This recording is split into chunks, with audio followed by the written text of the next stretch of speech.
Assalamualaikum warahmatullahi wabarakatuh.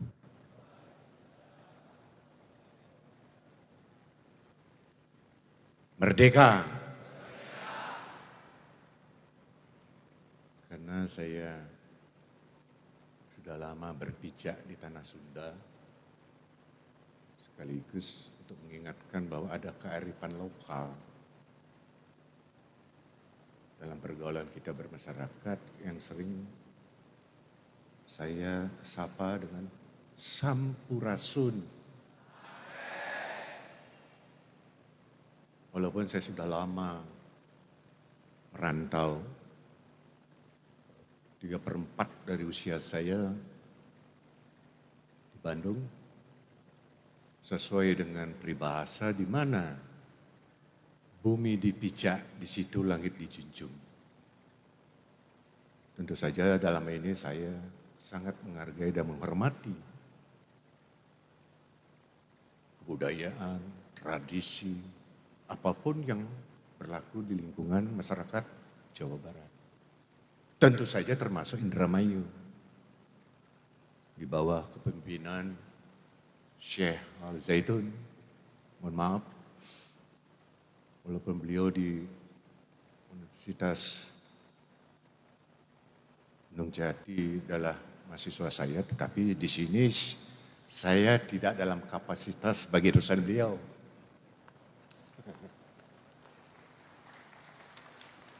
Nah, inilah menunjukkan komitmen saya dimanapun saya berada, tergantung. Kalau beliau datang ke UGJ, ya saya dosen di situ. Kalau saya datang ke sini, tentu saja beliau adalah pemimpin tertinggi di sini. Dalam hal ini etika yang berbicara. Saya lepaskan jubah saya sebagai guru besar. Saya adalah orang yang diundang oleh Syekh Al Zaitun. Sejujurnya, satu kehormatan bagi saya bisa memenuhi undangan Syekh Al Zaitun. Walaupun dulu pertama kali saya berhalangan hadir karena jadwalnya padat. Alhamdulillah, pada hari ini saya bisa menginjakkan kaki di sini. Betapa saya terpesona.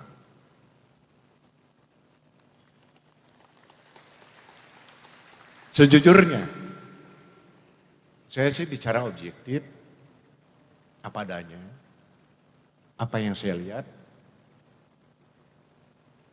kemudian apa yang tadi saya datangi, diantar sana kemari. Begitu awal masuk, ini apakah benar ini pondok pesantren? Saking terpesonanya saya. Yang pertama yang terbayang dalam benak saya itu begitu luasnya. Nah, tentu saja ini bukan satu proses waktu yang singkat. Pasti lama.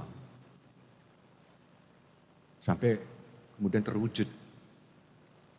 Saya ditunjukkan oleh Pak Sakat tadi.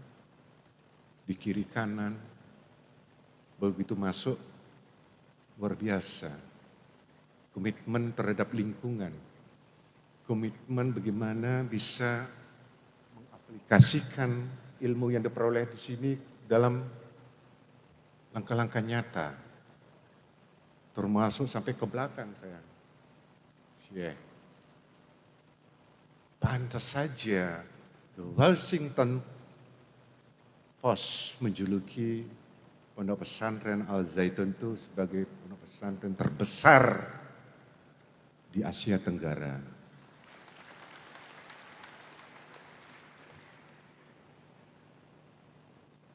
Saya menaruh hormat. Dan sejak awal ketika beliau dihadapkan oleh kasus, ya saya tidak perlu lagi lah mungkin, yang sempat viral. Bukan saya bicara di depan beliau, saya tidak pernah percaya bahwa beliau melakukan penistaan agama.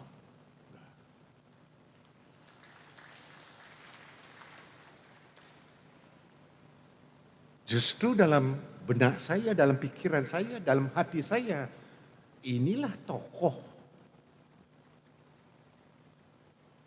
yang meluruskan,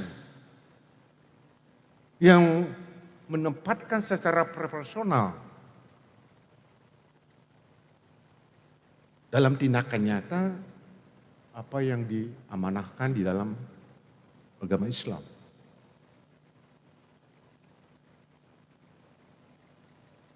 Kalau saja gak usah sampai jutaan. Hitungan 100 saja tokoh-tokoh seperti Syekh Al-Zaitun ini. Ada di Indonesia, betapa damainya negeri ini.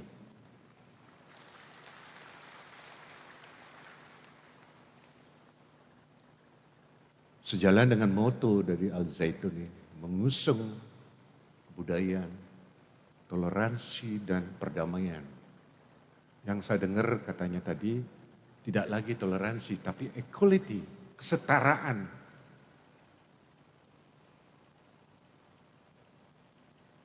Bagi saya, fine, bagus. Yang saya tangkap di situ esensi.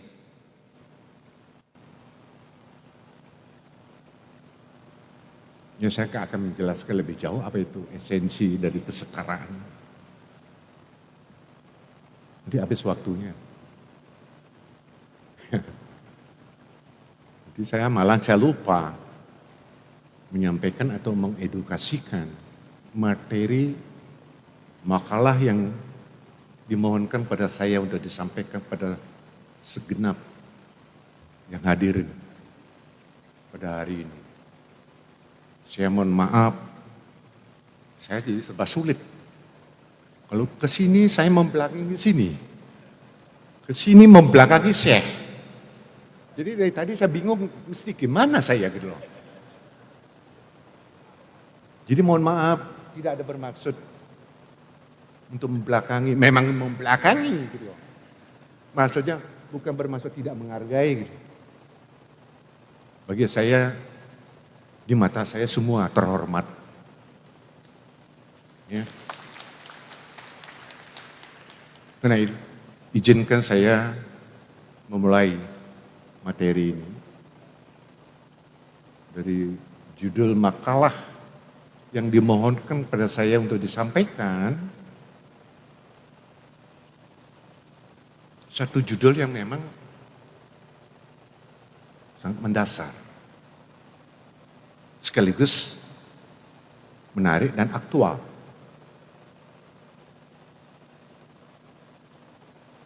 Revolusi pendidikan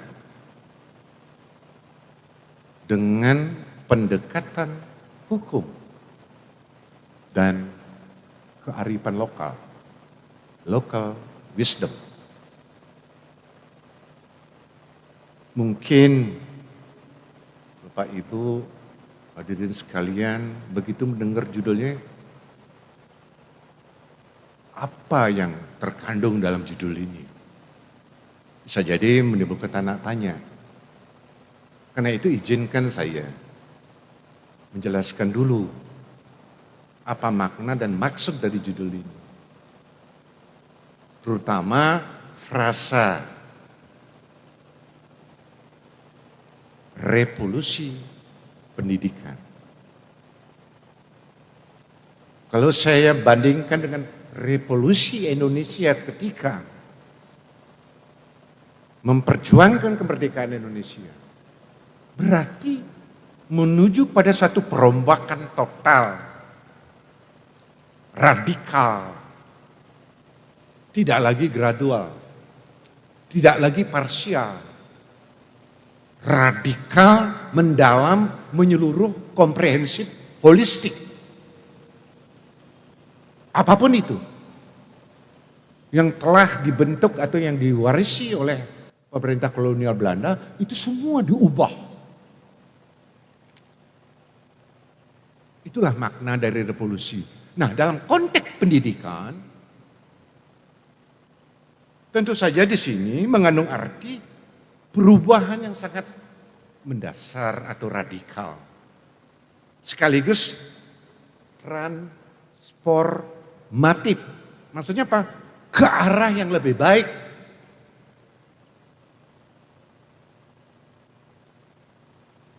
Jadi tidak hanya sekedar menata ulang, memperbaiki, tetapi bagaimana setelah yang berkenaan dengan sistem pendidikan, yang mohon maaf, jujur saya katakan amburadul di Republik ini.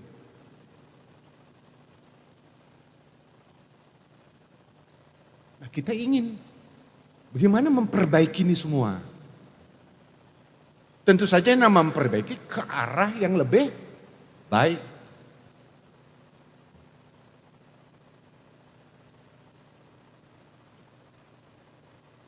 Dengan tujuan apa?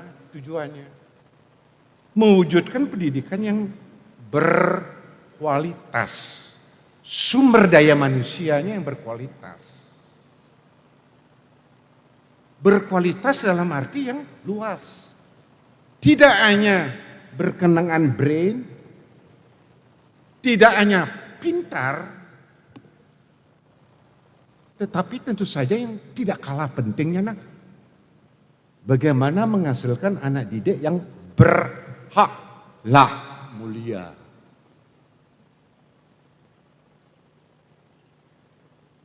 Saya akui banyak manusia pintar di Republik ini. Tetapi banyak juga yang tidak berakhlak. Banyak juga yang menistakan moral. Bahkan tanpa ragu-ragu mengkesampingkan kaidah-kaidah agama. Hukum, tatanan nilai yang berlaku di masyarakat. Saya nggak mau sebut lah siapa yang memberikan contoh halnya demikian itu. Yang jelas pemimpin. Sungguh-sungguh saya merasa risau sekali melihat keadaan begini. Karena kalau kita bandingkan antara Indonesia dan Jepang misalnya, sama-sama startnya 0 kilometer. Indonesia merdeka 45. Jepang luluh lantak hancur ketika dijatuhi bom atom. Hiroshima, Nagasaki juga tahun 45. Sama-sama 0 kilometer berangkat dua negara ini. Apa yang kemudian terjadi setelah berjalan sekian puluh tahun? Jepang leading. Indonesia masih tertatih-tatih.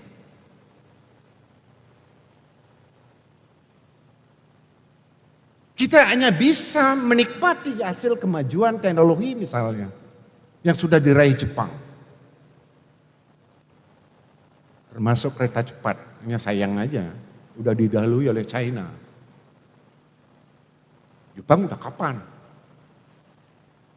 Banyak lagi kemajuan-kemajuannya secara signifikan. Itu kenapa? Karena sejak awal komitmen pemerintah Jepang itu adalah bagaimana membangun sumber daya manusia. Dengan jiwa samurainya.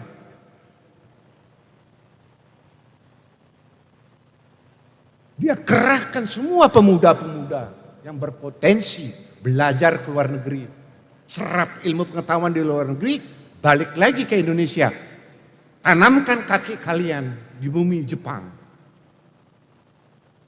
Semua yang didapat di luar negeri, literatur apapun itu diterjemahkan dalam bahasa Jepang. Sehingga bisa dimengerti kenapa sumber daya manusia Jepang itu unggul. Leading dibandingkan dengan kita. Nanti saya akan tunjukkan apa penyebab. Ya. Ini saya sekilas highlight saja memberikan satu perbandingan saja. Nah, tujuan seperti tadi saya katakan itu adalah bagaimana mewujudkan manusia yang berkualitas, Dan tentu saja yang relevan dengan dinamika perkembangan masyarakat, tidak statis dia. Dalam hal ini dengan pendekatan hukum dan kearifan lokal, revolusi pendidikan itu saya bisa maknai sebagai berikut.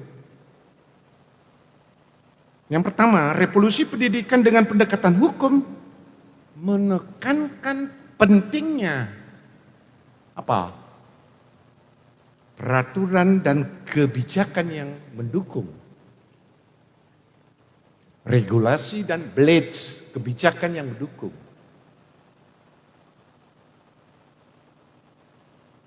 Nah ini sejalan dengan konsep Al-Stim yang ada pada Al-Zaitun. Tepat, Syekh. L itu ditaruh di depan. Law ini adalah mengawal.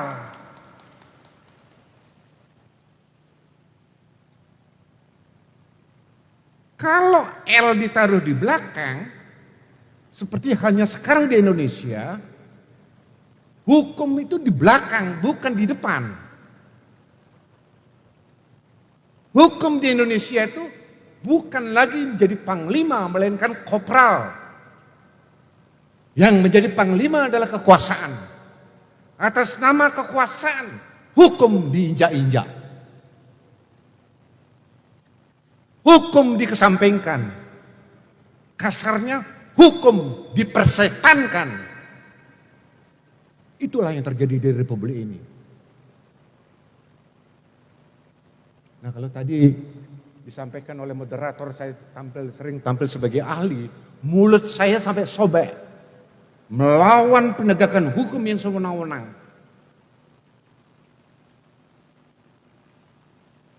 Siapa yang melakukan penegakan hukum yang sewenang-wenang? Tentu saja, saya tidak mengatakan semua.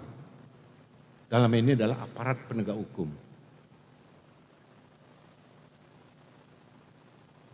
Kalau begini penegakan hukum, orang bisa. Orang pinter bisa dizolimi. Orang baik bisa dizolimi. Orang yang sama sekali tidak tahu apa-apa bisa dizolimi. Ini kesaksian saya sebagai ahli. Bukannya berarti bahwa saya menentang penegakan hukum pemberantasan korupsi. Pemberantasan korupsi oke. Tapi gimana caranya? Tidak bisa atas nama hukum, atas nama keadilan bertindak sewenang-wenang. Bagaimanapun juga harus tegak lurus pada hukum. Hukum yang merefleksikan keadilan. Bukan hukum yang dikehendaki oleh siapa yang memesan. Ini harusnya hukum. Karena itu sekali lagi, Al-Zaitun yang menempatkan hukum terdepan, ibaratnya kereta api, hukum itu locknya, lokomotifnya. Gerbongnya itu adalah sains, teknologi, apalagi STEM, engineering, art, etc. etc. Good. Sangat tepat. Jadi hukum mengatur,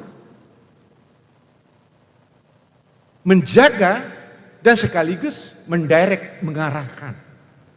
Semua ini untuk apa? Tujuan yang baik. Sehingga akan menghasilkan anak didik seperti yang dicita-citakan. Cerdas, berhala. Tidak ketinggalan zaman. Bisa menjawab tantangan zaman. Bisa merespon perkembangan yang terjadi di masyarakat, termasuk perkembangan global, kemajuan teknologi, dan seterusnya. Tinggal bagaimana kita sekarang. Dan tentu saja saya kembalikan kepada Al-Zaitun. Bagaimana merumuskan hukum itu, nanti saya sampaikan. Yang kedua, revolusi pendidikan dengan pendekatan kearifan lokal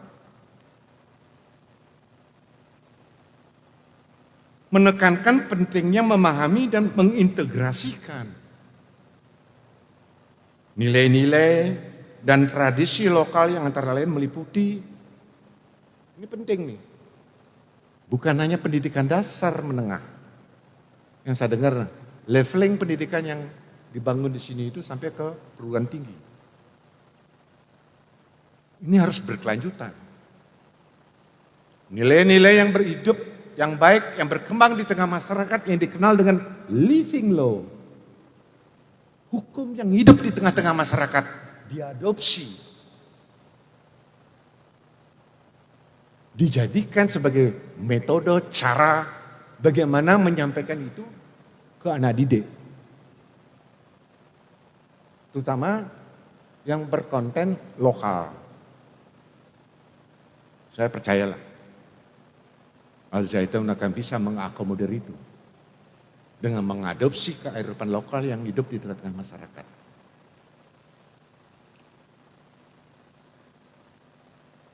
Nah, sekarang saya bicara lebih lanjut tentang bagaimana wajah pendidikan antara Das Sollen yang ideal, yang seharusnya, dengan tataran Das Sein, kenyataannya yang terjadi di tengah masyarakat, yang bisa kita lihat, yang bisa kita saksikan, yang bisa kita rasakan. Saya mulai dari tataran Das Sollen. Ada beberapa landasan yang menjadi Das Sollen-nya pendidikan di Indonesia. Saya mulai dengan landasan ideal. Kalau dalam bahasa Belandanya ideal, grondslag. Apa? Pancasila. Kalau saya ngomong Pancasila, mulut saya bisa berbusa dari sekarang sampai bedug maghrib, sampai bedug subuh saya bisa. Betapa mendalam sekali sila-sila yang terkandung dalam Pancasila ini. Dan relevan dengan bidang kehidupan apapun. Khususnya dalam bidang pendidikan.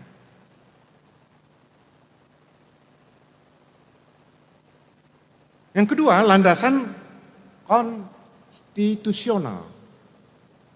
Konstitusional grondslag.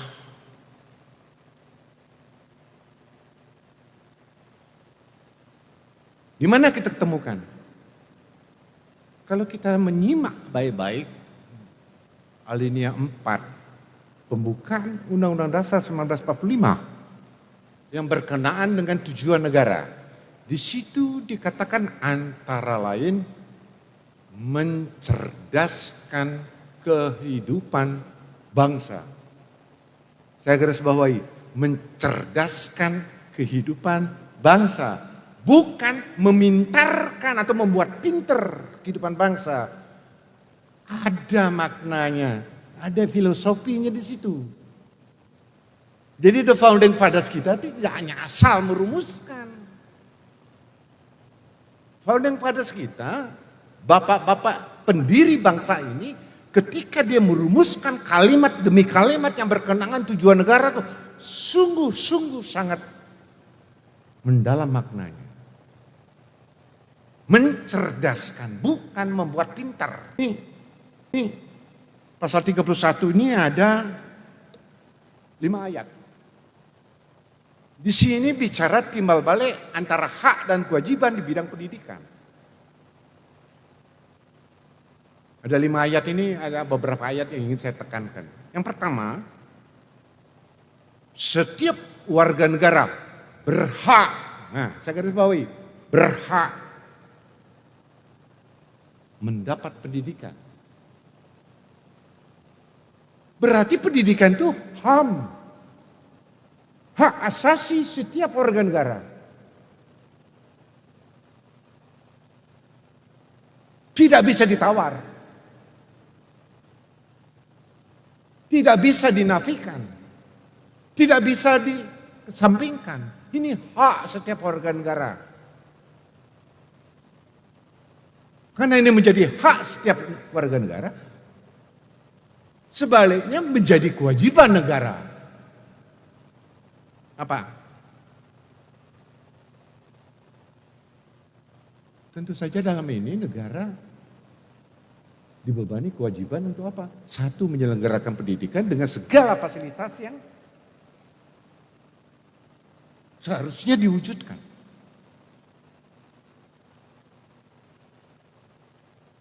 Ya, apa yang terjadi nanti kita lihat.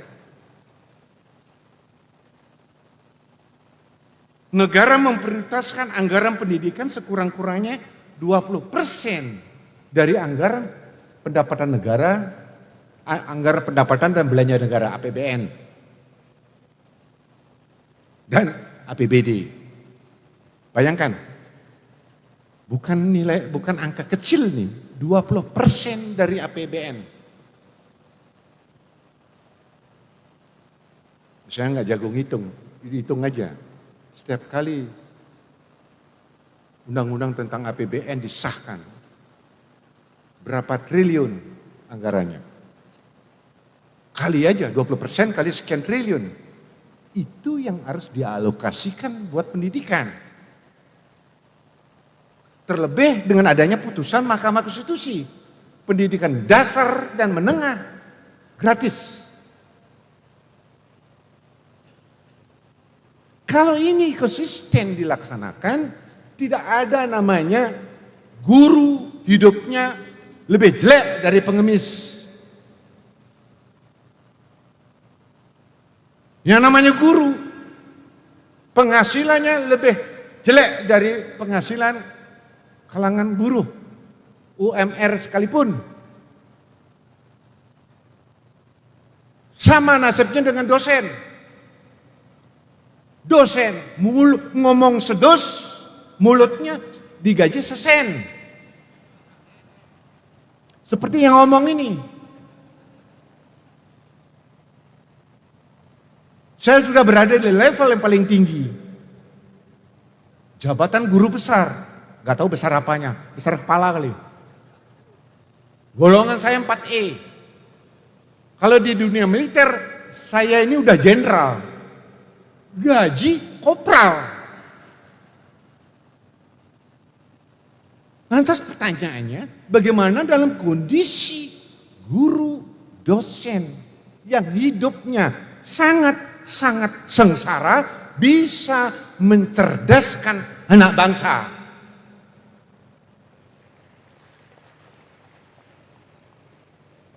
Ini menjadi pertanyaan yang mendasar. Sebagaimana yang diamanahkan dalam alinea keempat pembukaan Undang-Undang 45 yang saya sampaikan tadi. Mencerdaskan kehidupan bangsa. Nah, kami ini adalah pendidik, guru, dosen.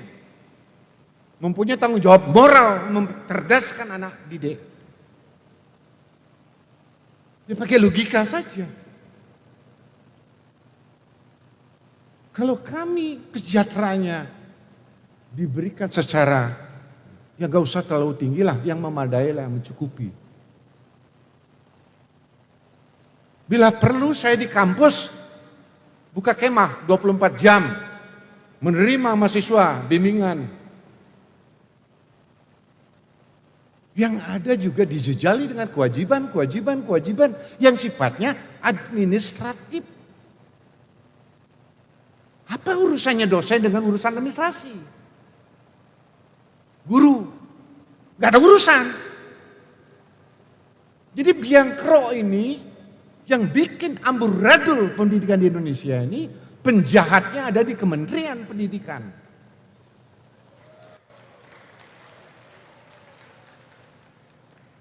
Saya ngomong, di mana-mana saya ngomong.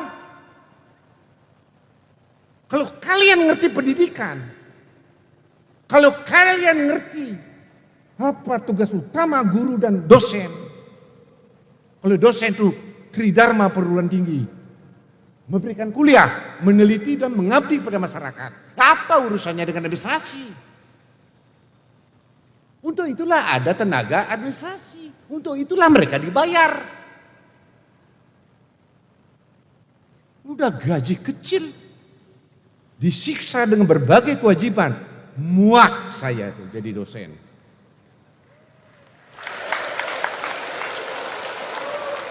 Saking aja sudah terlanjur sih. Bentar lagi saya pensiun. Alhamdulillah. Makanya termasuk semua keturunan saya wanti-wanti. Jangan sekali-sekali kalian jadi PNS.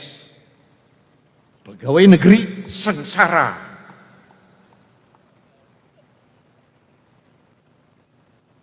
Saya wanti-wanti.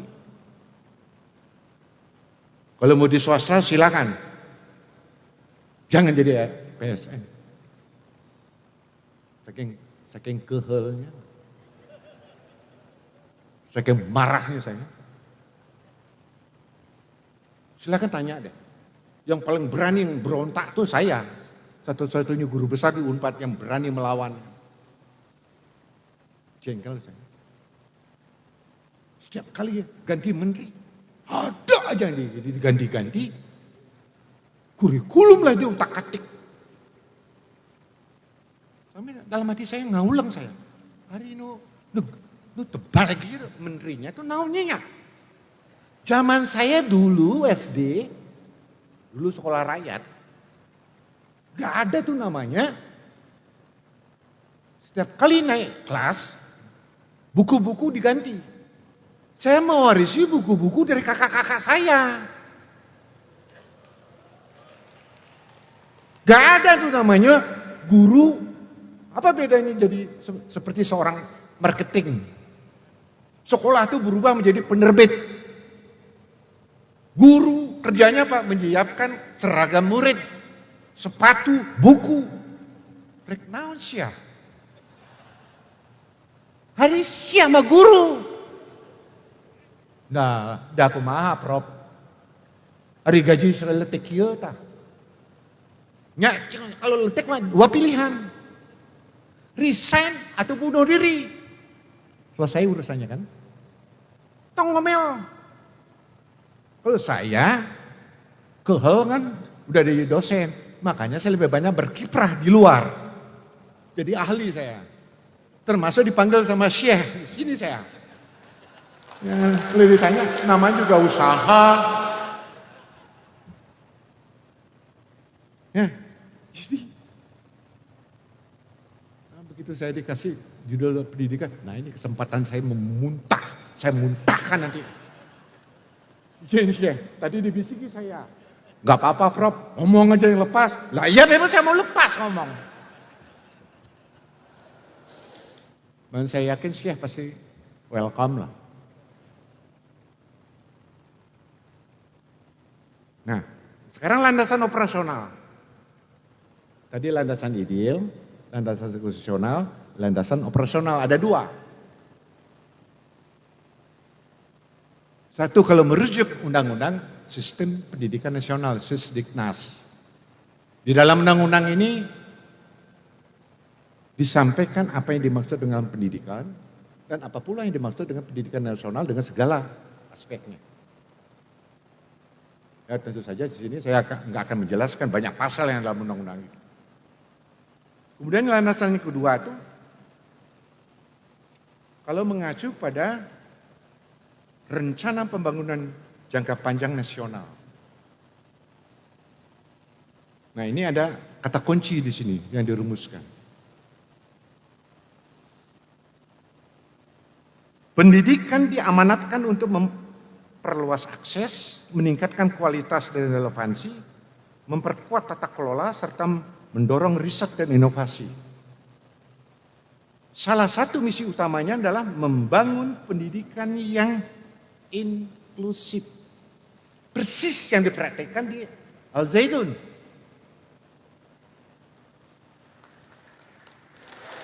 Jadi tanpa gemar-gemor, Al-Zaitun sudah mempraktikkan pendidikan inklusif yang mengarah pada apa? Mengarah pada bukan. Nah ini Pendidikan inklusif ini memberikan kesempatan, ya. Apa? Maksud kesetaraan, sebagaimana menjadi moto Al-Zaitun, dan langsung menuju pada praktek, diterapkan di situ. Dari hasil saya tadi dibawa keliling.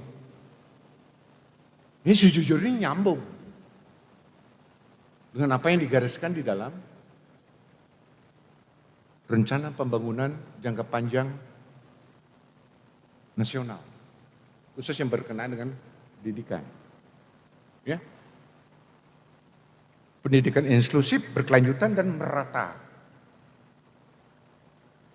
Yang namanya pendidikan long life, seumur hidup, berkelanjutan. Jadi tidak hanya mulai dari usia anak PAUD sampai ke tahap leveling ke lanjutnya. Bahkan sesudah selesai sekalipun. Kalau dikatakan pendidikan seumur hidup tuh sampai kapanpun seumur hidup. Ya.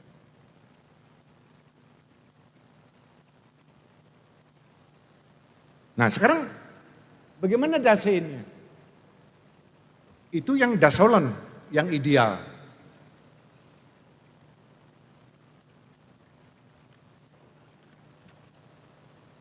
Saya mencoba menelusuri berbagai sumber. Dan juga berdasarkan pengamatan saya sebagai pelaku pendidikan.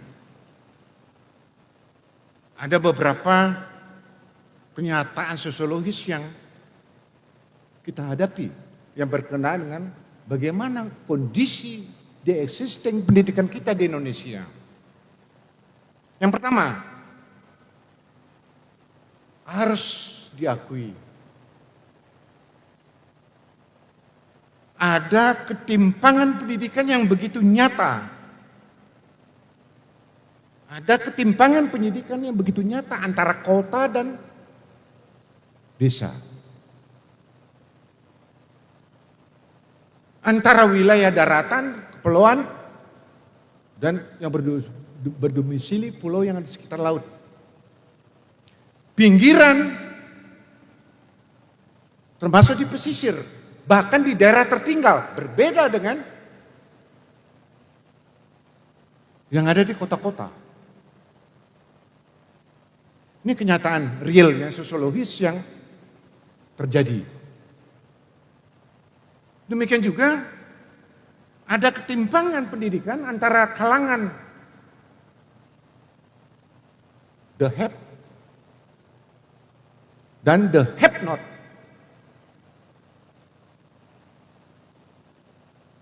Barangkali para hadirin semua, saya juga percaya Syekh pasti bisa melihat. Gimana kita jumpai ada sekolah-sekolah favorit. Ada sekolah-sekolah yang mendapat perlakuan istimewa, privilege, yang hanya bisa dimasuki oleh kalangan the have. Sementara dari kalangan the have not, ternyata mana yang masuknya di SD Impres. Ini fakta. Sehingga orang tua, murid berlomba-lomba bagaimana memasukkan anaknya ke sekolah favorit, baik SD, SMP maupun SMA. Termasuk perguruan tinggi, termasuk di Unpad. Bajingan tengi. Saya saksinya. Bullshit kalian bicara pendidikan. Bullshit kalian bicara etika, moral. Kalian boleh guru besar, kalian boleh pinter, kelakuan kalian sama sekali tidak mencerminkan seorang pendidik yang berakhlak.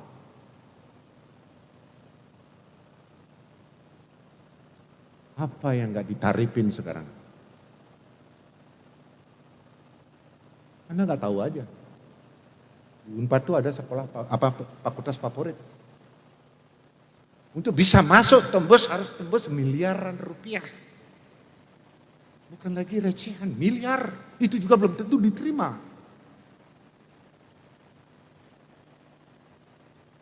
Ada sekolah fakultas-fakultas yang mana yang favorit, yang mana yang basah, mana yang kering. Yang banyak peminatnya. Semakin basah dia, semakin favorit dia, semakin tinggi tarifnya. Bullshit. Tuhul pisan. Jadi bukan saya di sini tuh menumpahkan semua kekesalan saya, bukan. Lah saya bicara pendidikan loh. Saya percaya di sini di bawah kepemimpinan Syekh tidak akan terjadi itulah. Ya.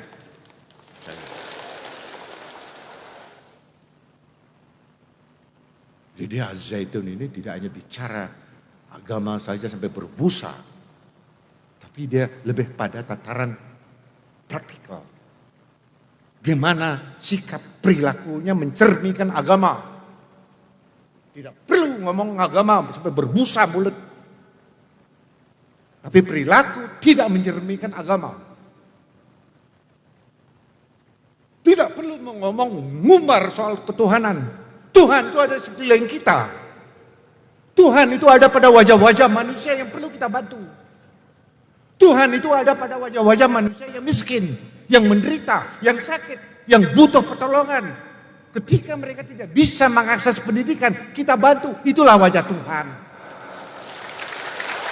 Dan itu dijawab oleh Syekh. Sekali lagi saya bukan memuji beliau, memang saya pelajari. Sejarahnya saya pelajari. Dan saya tadi sudah keliling, dikasih tahu ini asrama, macam-macam lah. Sampai saya dikuliahin sama angkatan pertama. Syekh, saya dengar aja sebagai anak murid.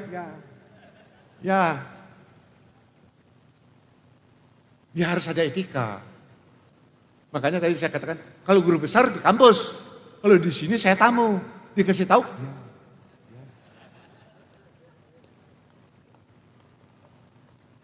Itu loh. Ya. Yang kedua,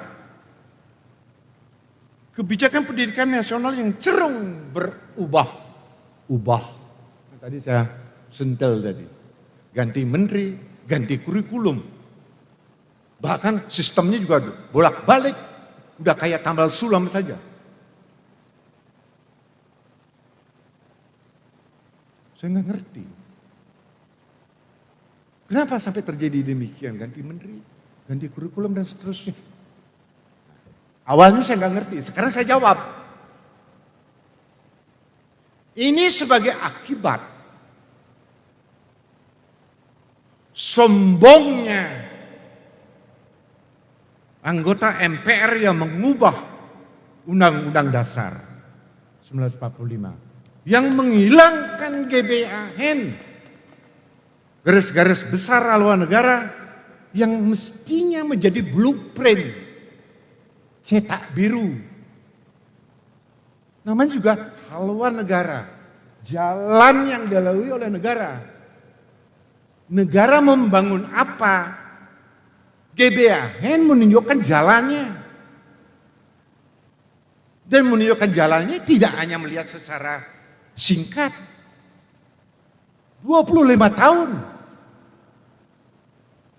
Ya kalau ingin maju Indonesia, ini yang harus dibangun selama jangka waktu 25 tahun. Untuk mencapai 25 tahun itu ada tahapan jangka pendek.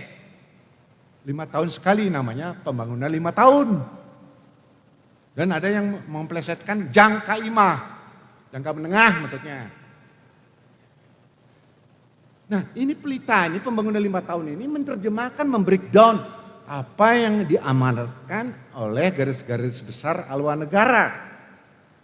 Di bidang pendidikan, apa yang harus dibangun selama 25 tahun, bla bla bla bla disebut. Ini dihilangkan oleh si kehet itu. Kehabisan mah. Hari jelema teu ngerti sejarah ke manusia no. Saya tuh puluhan tahun belajar undang-undang dasar termasuk mempelajari sejarah terbentuknya undang-undang dasar. Dia pikir pada seorang orang goblok. Justru kalian yang goblok yang mengubah. Ada maksudnya.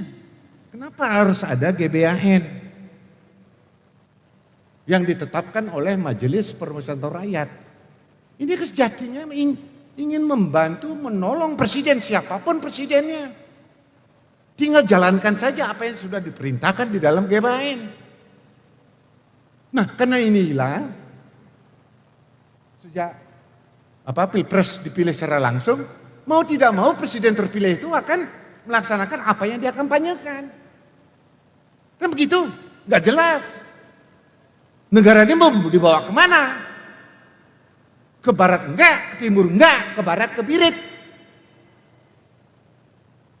Ngerti orang mah. Zamannya Jokowi yang dibangun infrastruktur. Kemudian katanya revolusi mental. Naon mentalnya? Hari mana yang ngasih contoh kok? Ada berapa contoh? Cuma saya nggak mau ngomong aja sinilah. Nanti dibilang Prof baru ngomong. Wah, dari dulu saya udah ngomong. Enggak saya nggak mau. Mengumbar gini orang lah nggak mau. Pantang ke saya. Nah, atau masa Presiden Prabowo sekarang? Apa namanya? Astracita atau apa? Apa namanya? Nawacita. Nggak ada tuh kalau Presiden Jokowi Nawacita, Astacita, kalau sekarang Nawacita. Kalau dulu ada GBHN, nggak ada pakai-pakai gitu. Zaman Pak Harto. Jadi presiden, 32 tahun. Dia bertolak dari GBHN. Jadi jelas kelihatan. Oh yang dibangun oleh pemerintah Orde Baru, bla bla. Di bidang ekonomi ini, di bidang hukum ini, di bidang politik ini, di bidang sosial ini. Pendidikan dan seterusnya. Nampak jelas.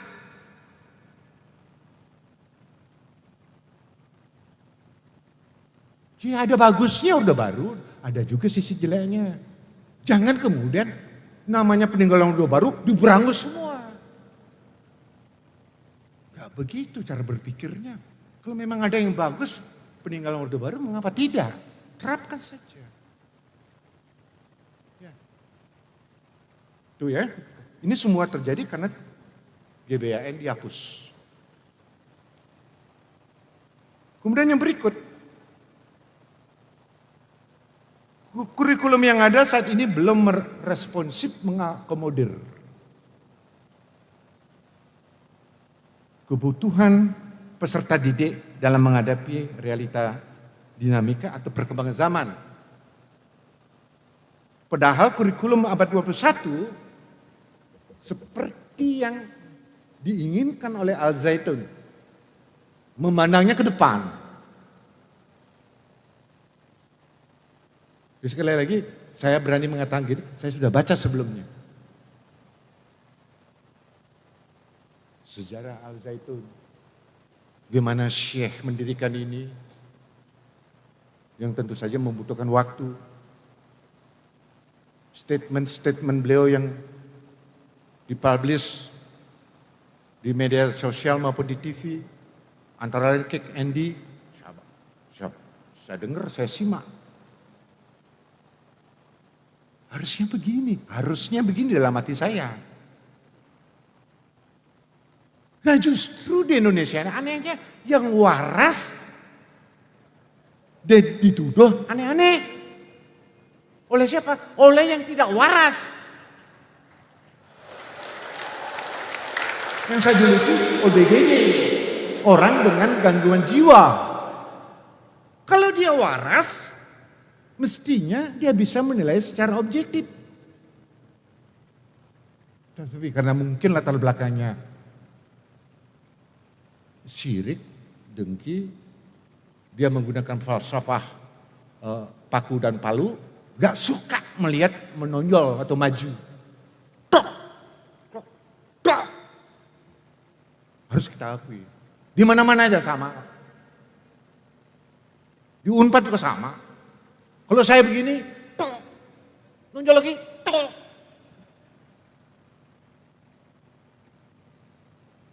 Ada waktunya saya diam, ada waktunya saya melawan. Bisa jadi Al-Zaitun, ibaratnya pohon semakin tinggi dia, terpaan angin bahkan badai semakin dahsyat. Tapi kalau itu dilewati, insya Allah akan semakin dahsyat. Yang penting tentu saja dalam ini Syekh bisa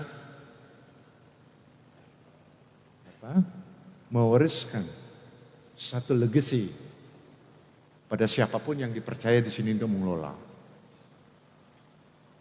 Sebisa mungkin berkelanjutan. Ya. Karena saya lihat arahnya jelas, tujuannya bagus. Dengan konsep STEAM tadi.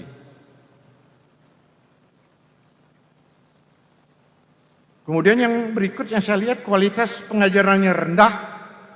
Karena rendahnya atau kurangnya kualitas tenaga pendidik.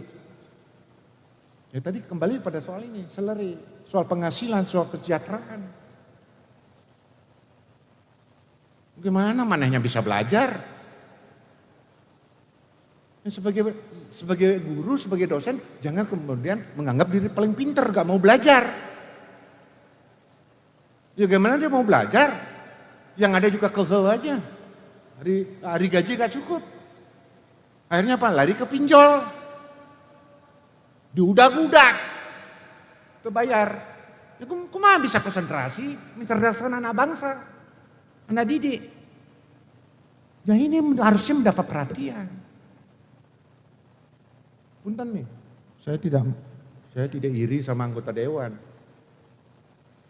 Bandingkan aja gaji dosen dengan gaji dewan, anggota dewan.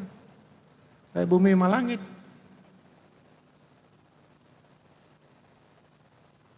Pernah saya ngomong sampai marah di anggota dewan. Sampai marah.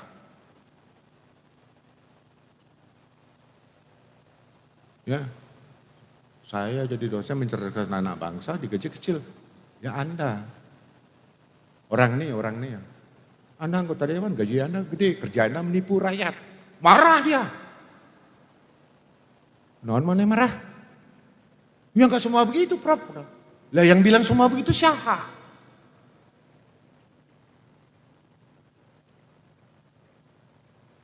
Mestinya dibalik. Gak usah contoh Jepang lah, Brunei itu yang paling dekat. Singapura di depan hidung. Kalau masih bermimpi mencerdaskan anak bangsa, perbaiki kesejahteraan. Dan saya kembalikan, saya percaya pada Syekh di sini barangkali sudah yakinlah, pasti sudah memperhatikan itu, kesejahteraan para guru dan dosen. Apalagi saya dengar, tempo hari kaget saya, 23 orang dibawa sama Syekh ikut studi S3. Sampai direkturnya bilang, Prof, izin Prof, udah dibayar lunas. Wah, hebat ah. Hebat. Wah ini nih. Sementara bimbingan saya di Unpad atau di beberapa perguruan tinggi untuk membayar uang kuliah aja sampai mencret. Ya. Ini luar biasa, 23 orang dibayar lunas sampai dapat doktor katanya. Ini bukan suatu yang enteng atau mahal loh segitu loh. Ya. S3, leveling pendidikannya paling tinggi.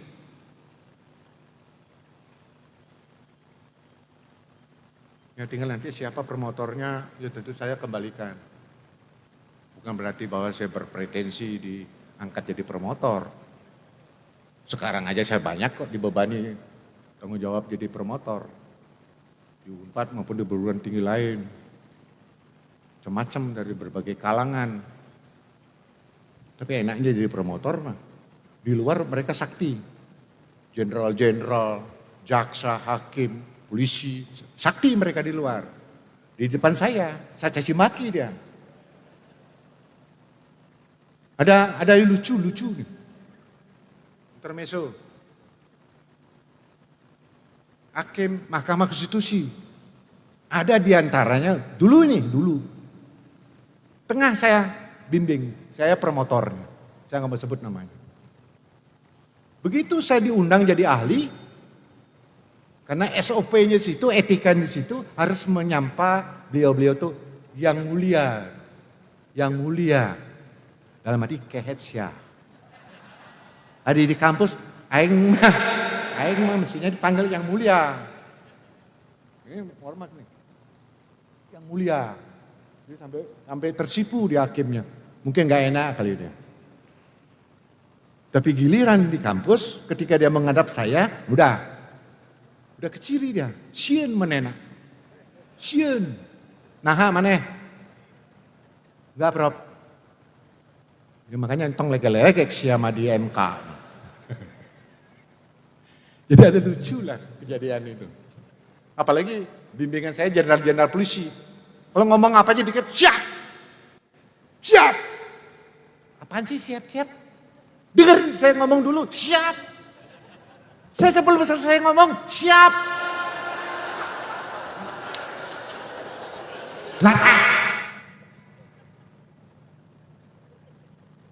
Banyaklah pengalaman suka dukanya. Ada yang pinter, ada yang goblok, ada. Tapi saya senang, ada kebahagiaan tersendiri lah. Secara rohani atau batiniah itu ada kebahagiaan sendiri. Walaupun sahabat ingat gaji orang malah teuing gitu lah. Harinya. Nah, yang terakhir ini dari banyak lah. Banyak kenyataan sosiologis yang saya amati. Yang terakhir, rendahnya anggaran pendidikan. Meskipun sudah dialokasikan dan diamanahkan di dalam Undang-Undang Dasar. 20% dari APBN. Ya. Nah, sekarang bagaimana? Melakukan revolusi pendidikan dengan pendekatan hukum. Nah, sekarang saya berbicara hukum.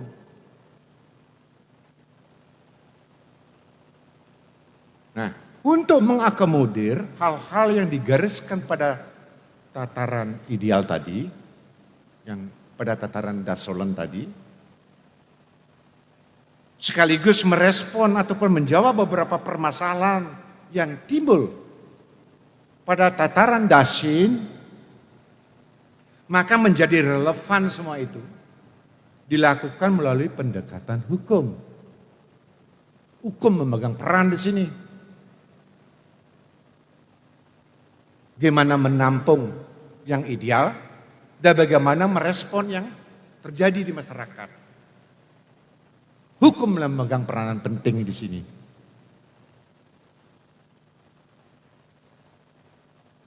Nah, ketika saya berbicara hukum dalam rangka di satu sisi menampung yang Dasolen dan sekaligus menjawab yang Dasin, saya teringat pada satu teori atau aliran pemikiran dalam filsafat hukum. Barangkali ada di antara yang pernah dengar. Aliran pemikiran sociological jurisprudence. Tokoh yang terkenal ada beberapa, tapi yang termasyhur adalah Roscoe Pound. Apa kata dia? Roscoe Pound dalam sociological jurisprudence mengatakan hukum berfungsi atau dapat difungsikan sebagai as a tool of social engineering. Hukum adalah alat atau sarana untuk merekayasa masyarakat. Mau diarahkan kemana masyarakat itu? Hukum berperan. Mau dijadikan apa masyarakat ini dalam satu bidang? Hukum berperan. Bagaimana mewujudkan pendidikan yang ideal sekaligus menjawab merespon kenyataan yang ada? Hukum berperan. Hukum di sini tentu saja yang terwujud yaitu hukum tertulis. Karena ada hukum tertulis dalam bentuk undang-undang dan macam-macam, ada juga yang tidak tertulis, hukum adat. Di dalam ini, hukum tertulis memegang peran penting. Bukan hanya sekedar mengatur, juga mendirect, mengawal, sampai tercapai pada tujuan yang dikehendaki. Nah, teorinya Reskopon ini kemudian dimodifikasi oleh Profesor Mokhtar Kusumatmadja, tokoh Sunda, guru besar Unpad. Hanya dia tidak setuju kalau hukum dipandang sebagai alat. Karena logikanya kalau alat gak kepake lagi dibuang. Dia lebih setuju menggunakan istilah sarana. Sarana untuk melakukan satu perubahan. Nah, dalam konteks pendidikan, sarana untuk mengubah entah secara radikal atau mendalam terhadap apa yang dinilai pendidikan kita itu masih perlu dan harus diubah. Itu pemikiran dari almarhum Profesor Mokhtar yang dikenal dengan teorinya teori hukum pembangunan. Atau oleh kalangan mahasiswa dikatakan bahwa teori hukum pembangunannya ini identik dengan mazhab. Sebetulnya dalam konteks filsafat hukum, mazhab itu aliran pemikiran. Mungkin mazhab dalam bahasa Arabnya itu cara, ya, atau metode. Tapi mazhab yang dimaksud mazhab Unpad di sini adalah terkait dengan filsafat hukum. Jadi pentingnya hukum di sini. Satu dengan peraturan tertulis, hukum tertulis dalam ini undang-undang. Dan yang kedua tidak kalah pentingnya adalah melalui kebijakan. Blade. Kebijakan atau blade ini sejatinya bersumber dari kewenangan bebas. Vrij bevoegd. Discretionary power atau fresh Hermesen. Di Indonesia, diskresi. Jadi ketika satu undang-undang tidak bisa merespon kemajuan yang terjadi, yang berkenaan dengan pendidikan, dengan kata lain, ketika satu undang-undang quote and quote berdiam diri, inilah pentingnya siapapun badan atau pejabat yang diberikan otoritas di bidang pendidikan itu bisa mengambil kebijakan. Seringkali kebijakan ini bisa mengkesampingkan undang-undang yang ada. Kalau ternyata undang-undang itu tidak bisa merespon kemajuan zaman, kemajuan bangsa, kemajuan masyarakat. Tapi banyak yang tidak paham. Banyak sekali pejabat negara kita yang tidak paham. Apa itu diskresi, apa itu blade, apa itu kebijakan. Kalau ada satu undang-undang tidak bisa menjawab, undang-undangnya diubah. Selalu begitu. Diubah terus. Padahal bisa disikapi dengan kebijakan. Yang penting persoalan di bidang pendidikan yang muncul di masyarakat, yang tidak bisa direspon oleh undang-undang, bisa diselesaikan. Itu maksudnya. Kenapa setiap badan atau pejabat pemerintah itu dilekatkan dengan diskresi? Itu maksudnya.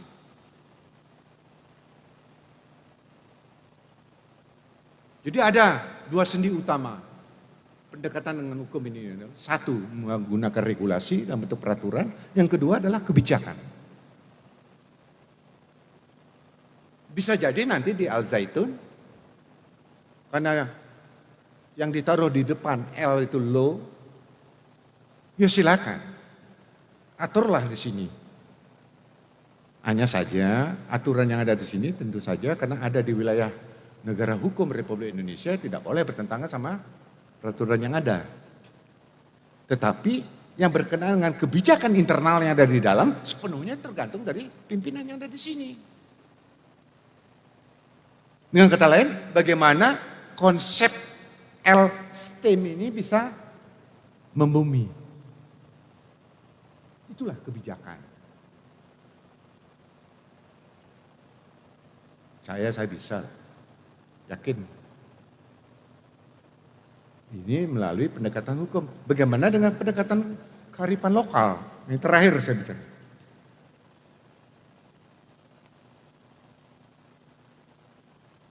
Yang oleh Roscoe katakan kearifan lokalnya adalah living law. Hukum yang hidup di tengah-tengah masyarakat. Yang berisi nilai-nilai. Tentu saja nilai-nilai yang dianggap baik.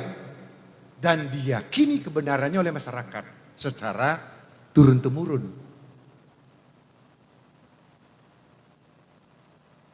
Banyak sekali loh kearifan lokal. Yang pertama, kalau kita berbicara kearifan lokal, tegas saya katakan Pancasila adalah puncak dari kearifan lokal yang kita miliki. Kenapa? Karena oleh penggalinya dalam ini adalah Bung Karno, sebagai penggali Pancasila, dia menggali dari isi jiwa bangsa. Volk, Geist.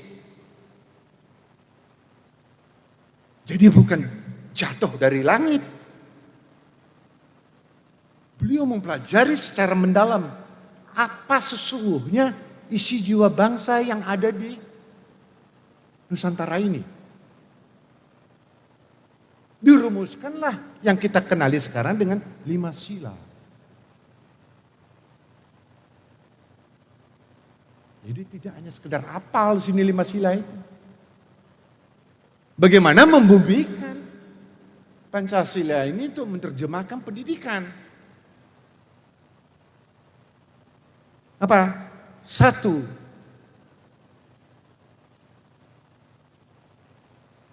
Harus nilai-nilai agama harus diamanahkan di dalam pendidikan. Di sini bicara apa? Akhlak. Bicara apa? Etika. Bicara apa? Moral. Ya. Yang kedua, bicara menjadi apa yang menjadi hak setiap warga negara. Hak asasi manusia, kemanusiaan yang adil dan beradab. Terjemahkan di situ. Yang ketiga, nah, menjadi relevan apa yang disampaikan oleh Syekh tidak lagi bicara tentang toleransi, kesetaraan, equal, bicara equality, persamaan, kesetaraan di bidang pendidikan, tidak disekat-sekat oleh agama, suku, darah, golongan, etnis, etc. etc. Makanya saya appreciate Al Zaitun mengundang tokoh-tokoh agama, lintas agama. Appreciate ya.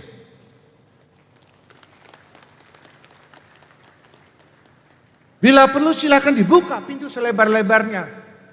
Kalau dari umat agama di luar, agama Islam, non-Muslim ingin mengenyam pendidikan sini, mengapa tidak?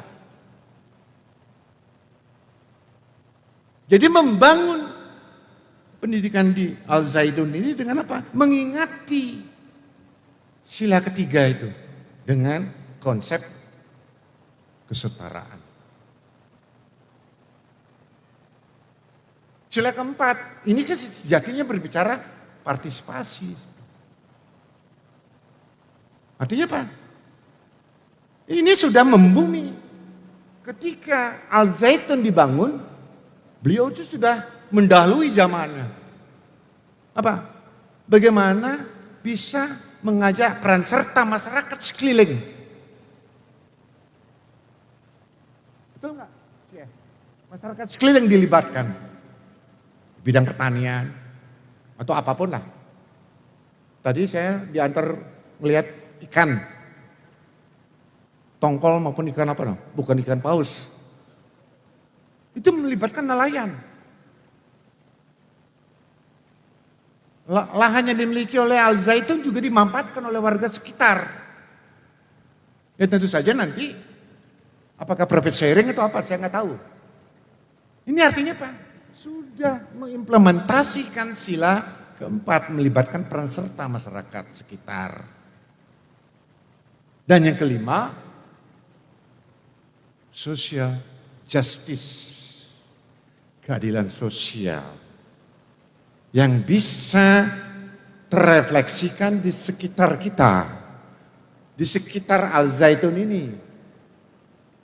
Bukan hanya terbatas di wilayah Indramayu, juga bergema di seluruh Indonesia.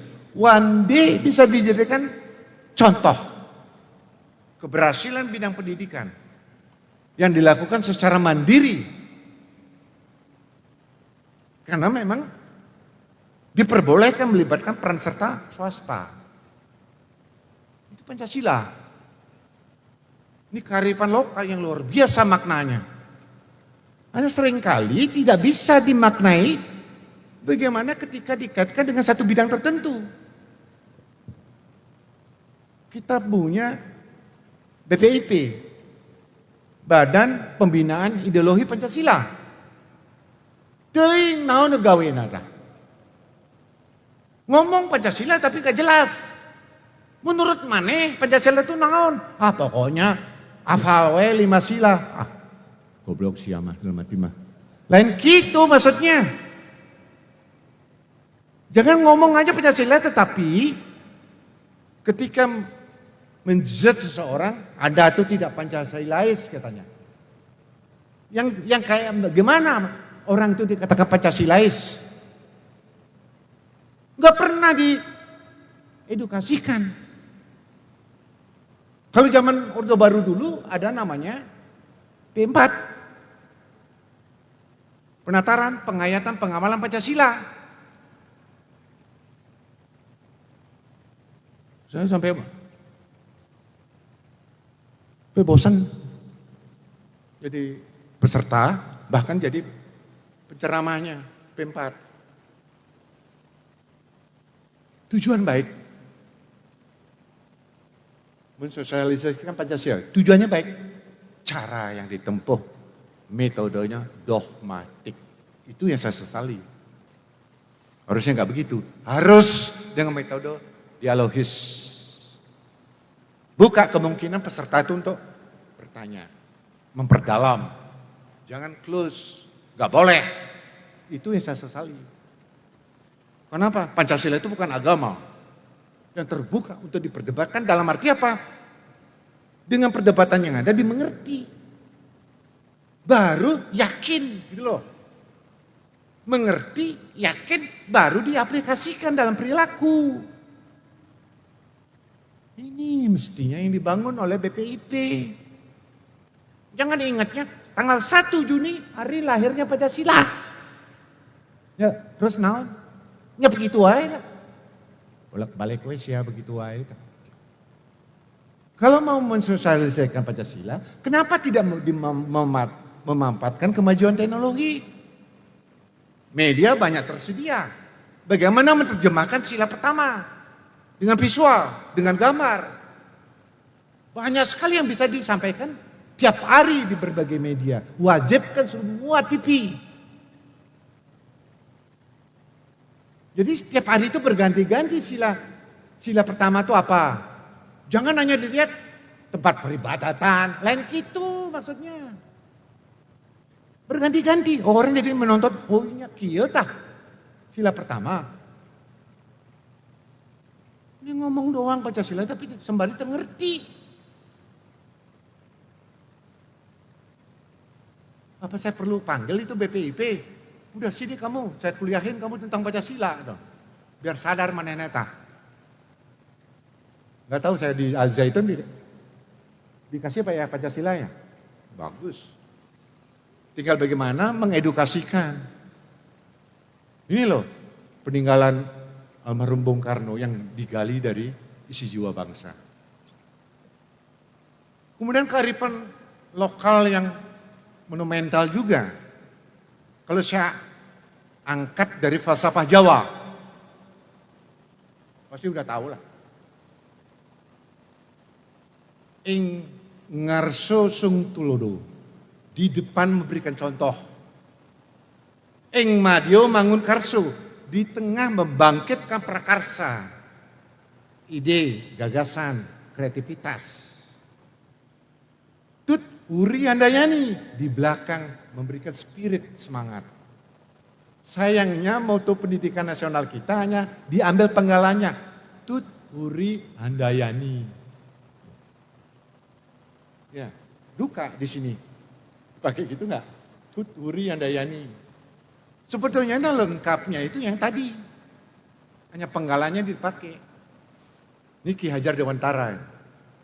Ini diambil dari kearifan lokal yang menjadi falsafah orang Jawa. Ya. Kemudian nilai-nilai tradisional banyak sekali kita jumpai di lapangan. Cerita rakyat, legenda, kemudian adat istiadat, praktek kehidupan sehari-hari. Ini kan mengarah pada apa? Pendidikan vokasi. Dan sudah diterapkan oleh Al-Zaitun. Dari pengamatan saya keliling tadi. Sudah diterapkan pendidikan vokasi ini. Apa? Fokus kepada apa? Pengembangan keterampilan. Ya. Dan apa? Pengetahuannya spesifik di bidang pertanian, di bidang industri. Banyak lagi. Inilah maksudnya pendidikan vokasi yang sudah diimplementasikan oleh Al-Zaitun. Nah, saya juga tidak kalah pentingnya juga mengadopsi kearifan lokal yang ada di tanah Sunda. Ada 4 konsep gitu. Cager, ya pasti udah tahu lah. Bager, pinter, singer. Ini tentu saja di dalamnya terkandung nilai-nilai baik. Bager dalam arti sehat. Bukan hanya sehat fisik. Dan non fisik, rohani, mental. Bager, berbudi baik. Ya. Pinter. Pinter itu artinya memiliki kemampuan. Dan pengetahuan yang luas. Dan yang terakhir singer. Bermakna rajin, tekun. Ini akan mencerminkan etos kerja. Semua ini penting dalam rangka apa? Menyampaikan kurikulum pendidikan yang berkonten lokal.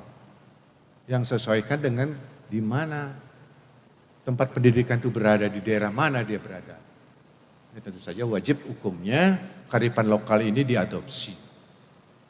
Dengan demikian dari pendekatan hukum dan kearifan lokal ini tidak hanya sekedar akan melahirkan anak didik yang cerdas secara intelektual, tetapi juga baik dan berakhlak mulia atau beretika dalam sikap atau perilakunya yang tetap berpijak pada nilai-nilai yang terkandung ya, di dalam kearifan lokal. Sehingga akan terlahir anak-anak bangsa yang berkarakter secara nasional. Demikian saya sampaikan. Terima kasih. Assalamualaikum.